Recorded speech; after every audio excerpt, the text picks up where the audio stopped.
Good afternoon to everyone out there. I hope everyone.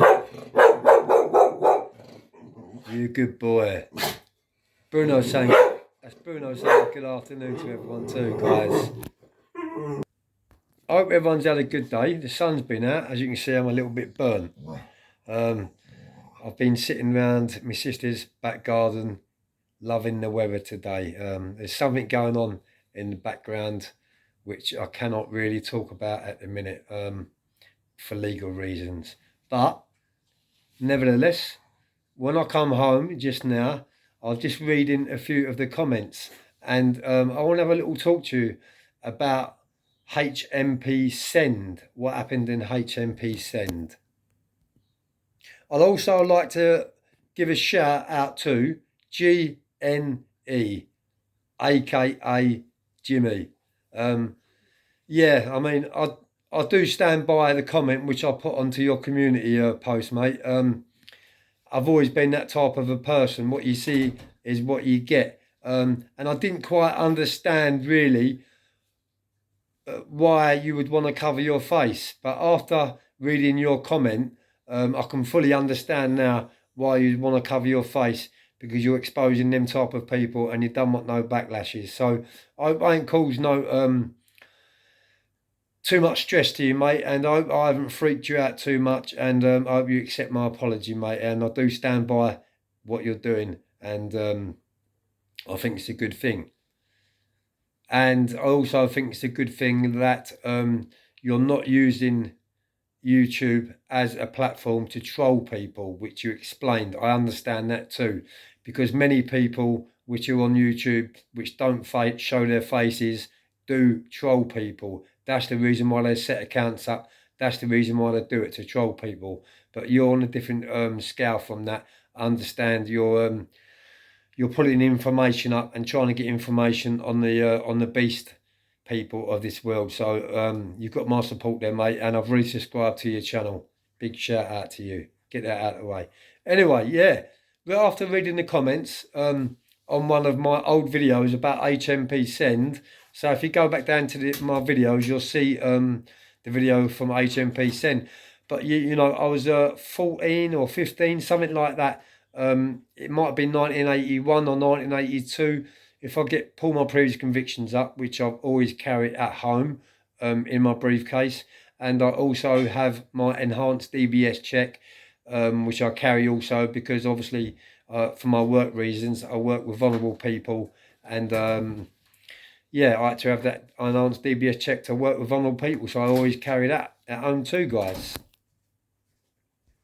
So let's get back to the story a little bit. HMP Send, what we suffered and what we went through as kids, 14, 15 years of age. It wasn't just mental torture, it was physical torture. We got punched in the face regularly. We got slapped in the face daily. We got physically abused on a day-to-day basis. I'm not talking about once during the day. I'm talking many different occasions during the day. We was physically abused and bullied by these hairy people, hairy ass people. I can't get a strike for that, can I? I'm a little bit worried. But yeah, these were like, I'm talking about prison officers, what was in their like 30s, maybe 40s, abusing young kids. And after reading one of the comments, one of my followers commented and said that maybe we should take this a little bit further.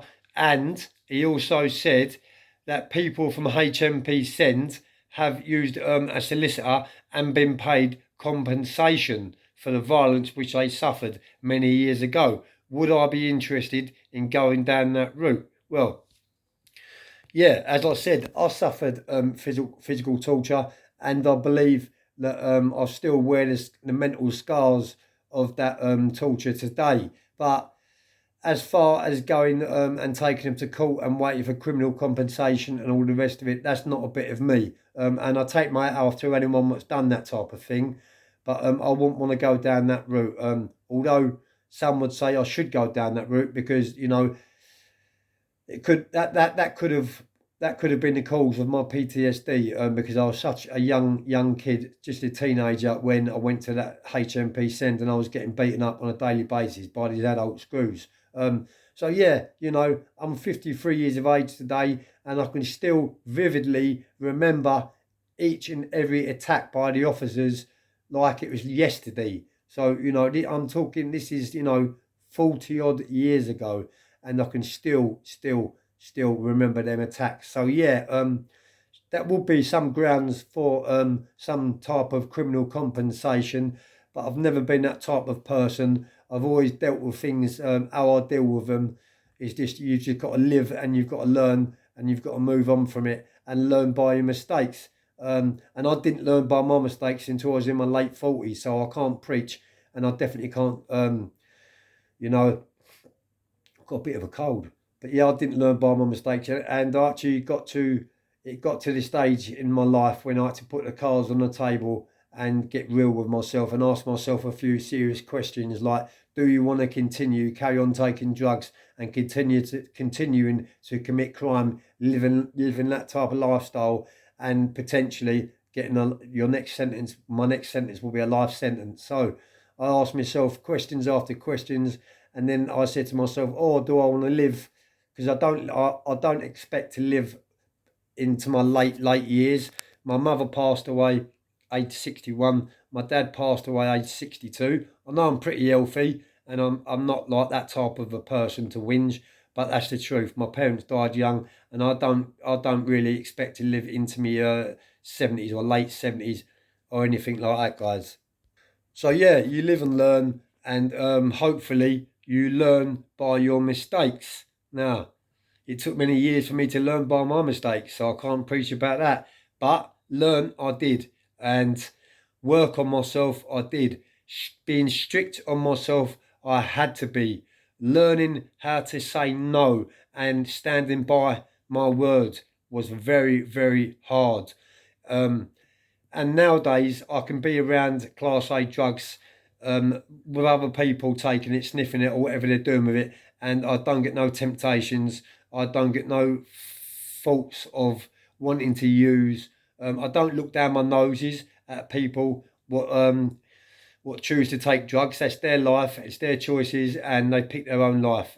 So it's up to you what you want to do. But my choice and my decision was to stop all Class A drugs, and I mean all Class A drugs. So yeah, and this is why nowadays at 53, I'm living a dream, living an awesome life, really happy with my missus, my dogs, our place. I've got a motocross bike. I've got a lovely car. I've written a book. I'm writing my second book. I'm going into schools soon. This month, the end of the month, I'm going into a university with one of my friends as a motivational speaker, peer mentor, and a drug counsellor. And I'm doing talks to all the younger generation, and I'm putting awareness out there. This is what I'm all about, guys. It's all about awareness for me. It's not about gain. It's about awareness. I'm quite happy and I'm quite content in what I've got in life. I'm not saying like I'm a millionaire, and I'm not saying I'm well off, but I'm not skint, and I've got everything really what I've ever wanted. And that's like a settled life, a missus, and my motocross bike. Sorry, but yeah, my motocross bike and my dogs, and a very close, loving, very supportive family, which I've still got around me today. And there's quite a few of us. And let me tell you something now, we're all cranks, every single one of us. Anyway, guys, thank you to all my new subscribers. Thank you to everyone that comments underneath my videos. I do try my hardest to reply to each and every one of you. It might take me a few days to get back to it, but I will certainly 100% reply to you. So keep that positive feedback coming back in, guys, because that's what gives me the initiative to put more videos out, put more content out, and tell some more true life, hard hitting, raw stories, which hasn't been edited, which hasn't been pre-recorded. Is straight from the horse's mouth, guys. As you can see now, I don't need to look in a book. I don't need to look on a computer, or I don't need to do anything to do a podcast. My stories alone are enough to fill the whole of YouTube up for the next few years. So, guys, anyway, I'm going on a little bit more because a bit now because I'm 9 minutes into it. I feel a bit hyped up tonight, actually, guys.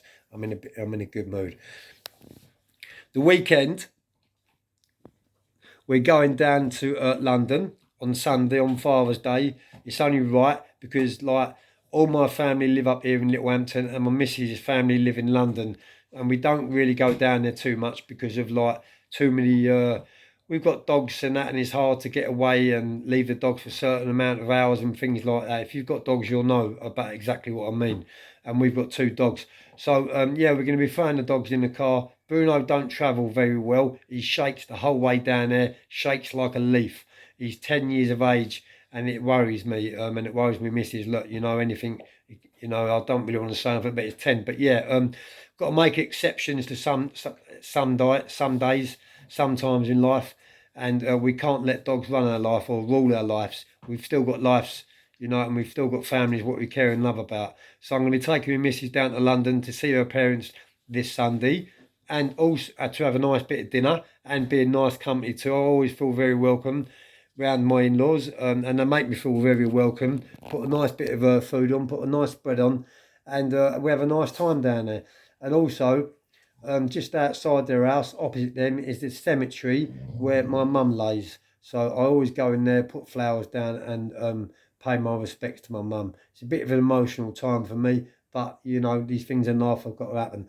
And also, before I go, what I'm going to be doing, and I will be doing a live, yes, a live Sunday. I'm not too sure what time I'll be doing it yet, but I will be doing a live because what I'm going to do after we've had something to eat, I'm going to jump in my car and I'm going to go back to my old stomping ground. And that means I'm going to go back to the area where I was brought up, to the area where I was raised, to the area where everything started for me. And to be honest with you, I had a really, really good life as a kid. I had everything a kid could ever want, material things. But yeah, if you go back through my stories, you can see I joined the gang, which was the boys on my estate. Um, you can't really call it a gang. We was just a clique. There's a few of us, and that's when things started to go terribly wrong for me. But yeah, this Sunday I'm going to be going back to my old stomping ground. I'm going to be going back to Thursdown Secondary School where I was brought up and doing a little live out there. And I might even knock on a few of the doors of my old friend's house and try and have a chat with them and get a little insight into what they're up to and have a little chat about like what we used to get up to back in the day. So it's going to be pretty good. So guys, I hope everyone has had a good day. I hope everyone is in good spirits. Positive vibes only, guys. Much respect to all my followers. Much respect to everyone out there that's following my journey. And I've got so much more to give. I've got so many more hard-hitting stories. So I'll be here for eternity. I'm not here for Christmas. I'm not here just for a few days. I'm going to be here forever. Before I go, I opened my channel up around 9 years ago, but I wasn't really putting no content in it 9 years ago. I only opened it up to see if I could open it up, that type of thing. It's only the last maybe 18 months, 2 years maximum, when I've been putting content onto it and uploading videos every day. So it's you guys what is really inspiring and helping me to upload more content. So thank you very much for giving me that inspiration to upload more content. Hope everyone has a nice evening. Peace.